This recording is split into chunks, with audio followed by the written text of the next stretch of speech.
पुण्यात्माओं, ये देखो, ये खेल का मैदान है। बच्चे चाहे किसी सत्र में खेलें, जैसे डिस्ट्रिक्ट लेवल पर बच्चे खेलते हैं तो नियम वही होते हैं उनके, और जो स्टेट लेवल पर गेम खेलते हैं तो उनके भी नियम वही होते हैं, और जो नेशनल स्तर पर, राष्ट्रीय स्तर पर खेलते हैं उनके भी नियम वही होते हैं, और इंटरनेशनल अंतर्राष्ट्रीय स्टेट स्थिति में खेलते हैं तो उनके भी नियम वही होते हैं। तो ऐसे ही क्या बताते हैं परमात्मा ने अपनी अमृतवाणी में बताया है, कबीर जी ने, मम संत मुझे जान मेरा ही स्वरूपम, मेरे संत को यानी जो मेरा नाम उपदेश देने का मैंने अधिकारी बना रखा है उसको मेरा ही स्वरूप माने। गुरु मानुष कर जानते ते नर कहीं अंधे, होए दुखी संसार में आगे यम के फंदे। गुरु गोविंद कर मानियो रहियो शब्द समाए, मिले जब दंडवत बंदगी नहीं पल पल ध्यान लगावे। तो गुरु जी को परमात्मा मानकर अपने इस प्रॉब्लम को सोल्व करना है, जन्म और मृत्यु वाली ने। जैसे एक गणित में एक प्रश्न आता है, उसमें मूलधन ज्ञात करना होता है।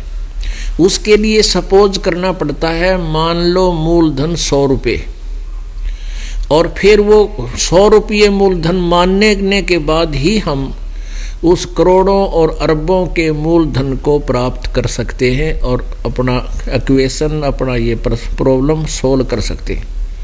जब तक हम 100 रुपये मूलधन नहीं मानेंगे तो ओरिजिनल मूलधन को प्राप्त नहीं कर सकते।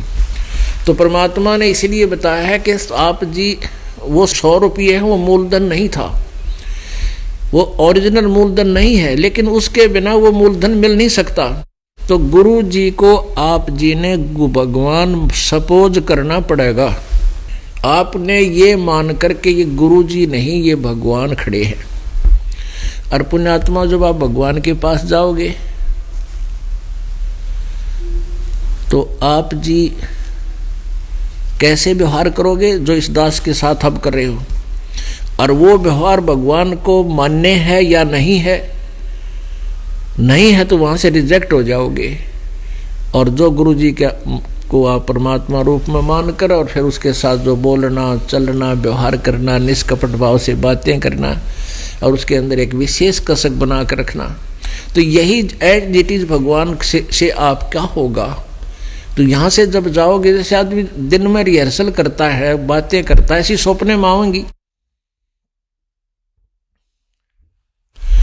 तो वो स्वप्न में तो प्रैक्टिकल जो आप कर रहे हैं वही आपके स्वप्न में आती। तो ऐसे ही जब यहाँ शरीर छोड़कर जाओगे तो इस दास के रूप में परमात्मा आपकी परीक्षा लेने के लिए वहां खड़ा होगा।